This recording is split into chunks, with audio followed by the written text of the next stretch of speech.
This is the shittest place to start a video, through this horrendous little alleyway. I'm in Belfast City Centre. I'm doing a shoot today with Johnny from Get a Brewed. Does loads of beer equipment and beer ingredients, home brewing, breweries, that sort of stuff. And then working with this pub here called the Deer's Head. So we're that's not even plugged in. So this whole bar is being completely refurbed, but check this out. This is what Johnny's been helping him do. It's a bit like it's a full copper Brewix mini brewery.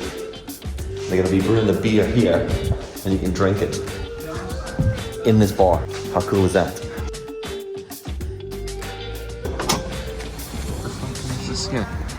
What is this? Pamela eats sushi a lot. Every time I eat sushi, I'm not with Pamela. Charged with dessert. Sumo cat. The abuse I get from Pamela, like honestly, she wants to eat fancy food. She loves Asian food as well, and whenever she wants to order sushi, I'm like, and then every time I'm with Johnny, we get sushi, and it's always a new sushi restaurant. And then I say to her, "Hey, there's this really cool sushi restaurant called Sumo," and she's like, "Sumo cat," you know, Sumo cat. Very Japanese. Unbelievably delicious. I mean, I've eaten with better views. Get back and Get a Brewed. The boys are delivering some things, some beer stuff, and then this is what we go for a surf there. These guys do they do brewing. I'll show you.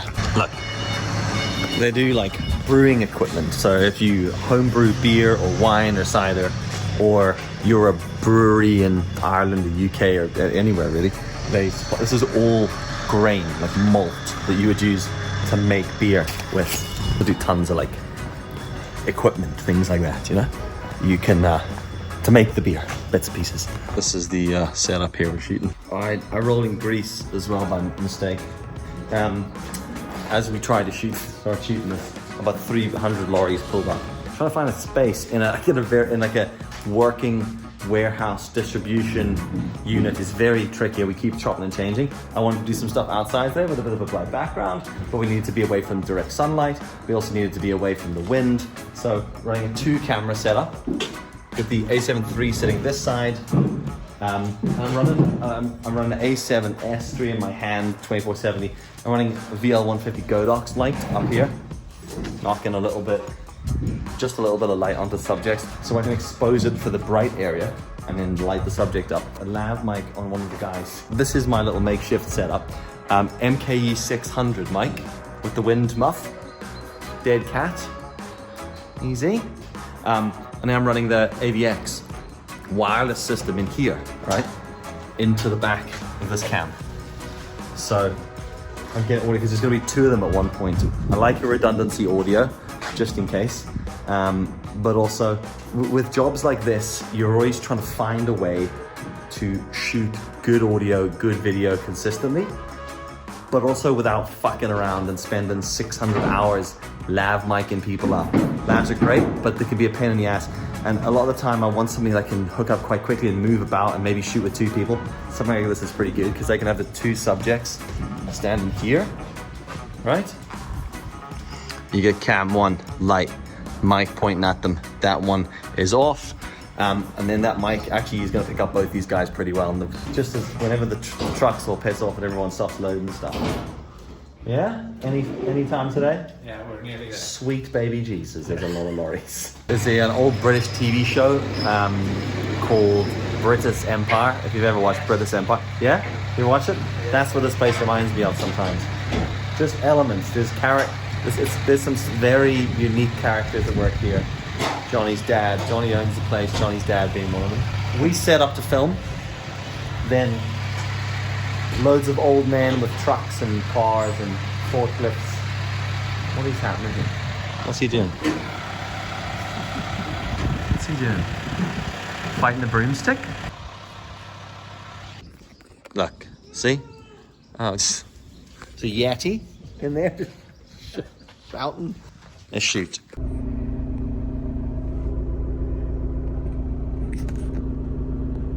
Stuck in some traffic here. Here. Never worry about that. Move. Get out of the way. This is seriously. So, as you can see,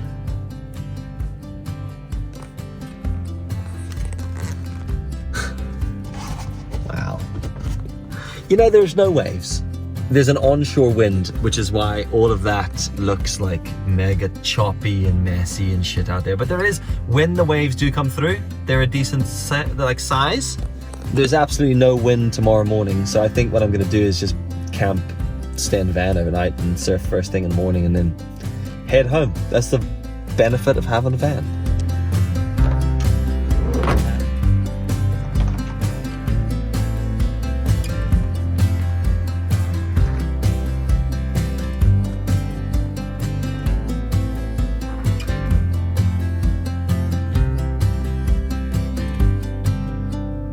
Things I love about the one wheel is we come to Port Ross for 18 years surfing. I've never seen these tennis courts because I've never come round this way. I've never needed to, and if I have been, I've been in a car. See that? See that swell there? We need that with a little bit of offshore wind.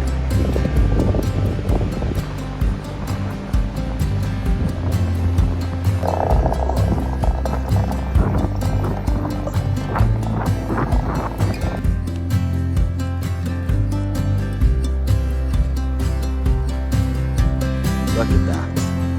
What a beautiful sunset. This is the fucking issue, right? It's been a bank holiday weekend here. That's why I didn't come up earlier in the week. And the issue is, look at all this shit. People leave it their fucking ass, man. People are just disgusting. Like just fucking wipes and plastic fucking bottles and bullshit everywhere. Because people are dicks. There's a fucking bin there. All you gotta do is pick up your shit and put it in a fucking bin. It's not hard. I created this because this is the way I work. This turns into a double bed. But I've forgotten what order these go in. One day I was like, I should work the order out and then write numbers on them, but I can't. They just slot in here, and then they create a double bed. I'll show you. It only takes about 10 minutes tops. No more than 10 minutes. But it is a good sized double bed, you know? Great for one person because you can lie diagonally. If there's two of you, what I do is then we put a cooler box there and I get a little bit extended bed length. I don't tell Pamela that, and then she's cramped into the corner. And if it's two mates and you don't want to cuddle, it just works as two single beds as well.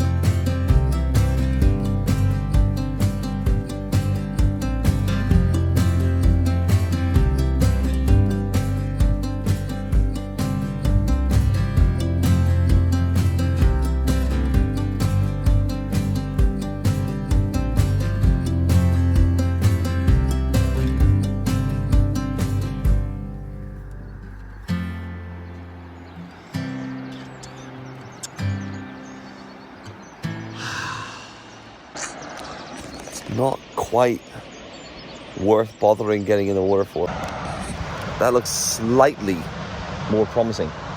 It's West Strand. It's empty. There's no one around because it's 7 o'clock in the morning on a Tuesday. I can get on board with that. Years ago when I started surfing with friends of mine, we used to just have this rule that if we came up, we got in the water. That was really due to the fact that we were just eager young human beings that wanted to get in the water and surf, and had no idea how to do anything or read any surf reports. In the years that I've been surfing, I've learned to read surf reports. This isn't really defending that, but this was a lot of optimism. There's a little wave there, though. Get in the water and get wet, right? Spend the morning trying to get a fucking splinter on my finger.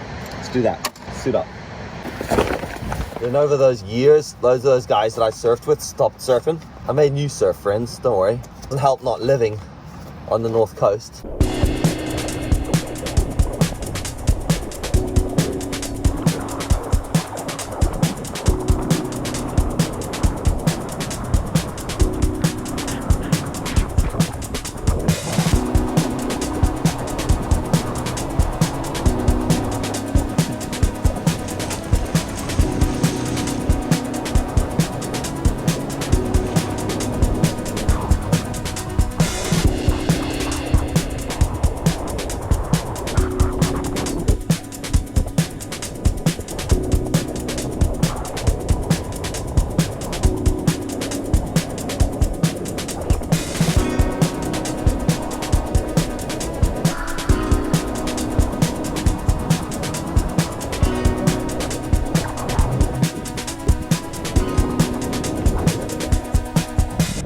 was alright. Was that the best surf of my life? No. Did I surf very well? Not particularly. Did I look cool doing it? Absolutely not. Was it fun? Yeah. I don't really surf the cold months anymore. I used to years ago. I don't have the enthusiasm. 3 seasons a year. I'm a 3-season surfer, like my wetsuit.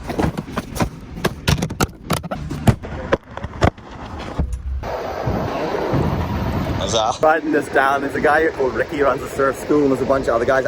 I know them, they don't know me. Been riding past and they're looking at me like, what is that thing?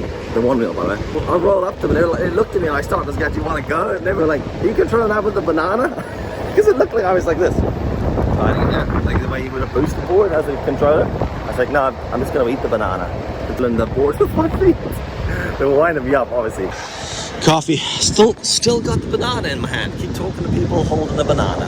We had 3 conversations. I'm just standing there with the banana. Then I feel like I need to address the banana situation. Explain why I'm holding it. Great. Okay. Still wearing that t-shirt. And I'm here to see a client. That was an impromptu thing. A place called The Lake in Kilray. And it's outdoor water slides, and we'll have a look. So I'm supposed to be shooting video for it. A bunch of bits and pieces they're still doing and working on. And I want to try and find a way, when it's all up and going and there's people here, is to create a video that showcases it in a cool way. It's not boring as fuck. Immersive content, we call it, right? So like camera feels like it's part of the group. And also get them those sexy token water park shots. Hoping he's gonna let me in. I keep saying things to him like, what's the water temperature like? He's like, oh, it's lovely. Oh, yeah. Are any of the slides working? Yeah. It's gonna get to the point where I'm just gonna say, can I go in? Go up that, look at that slide. You go up there, and then it just fucks you into a backflip into the water. Jesus. If something's gonna wreck me, I mean, that looks like a hell of a lot of fun.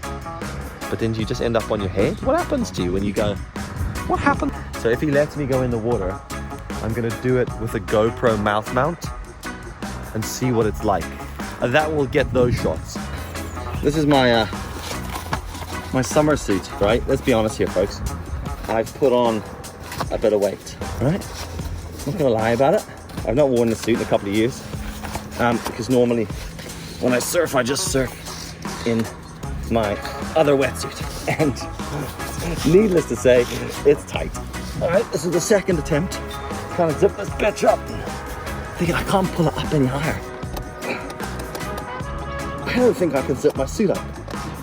I think I'm too big for my wetsuit. I could rip it.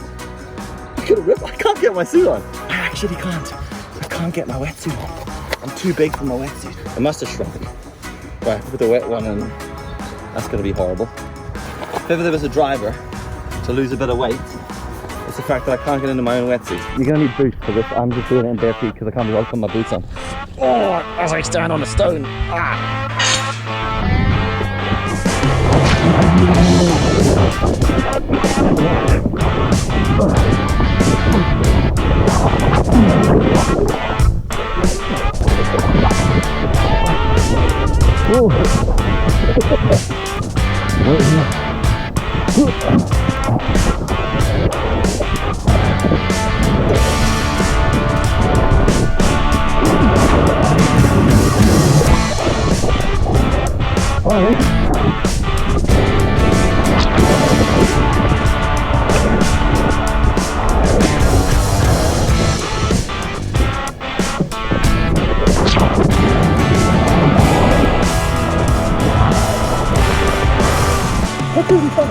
Take a wetsuit off again.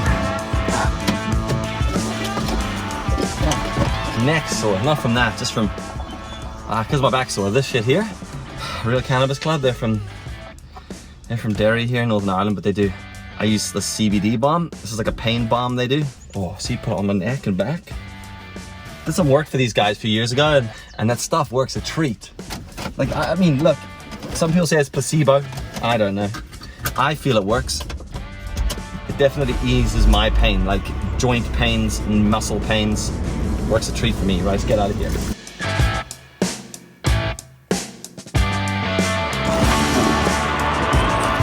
The sushi bar again.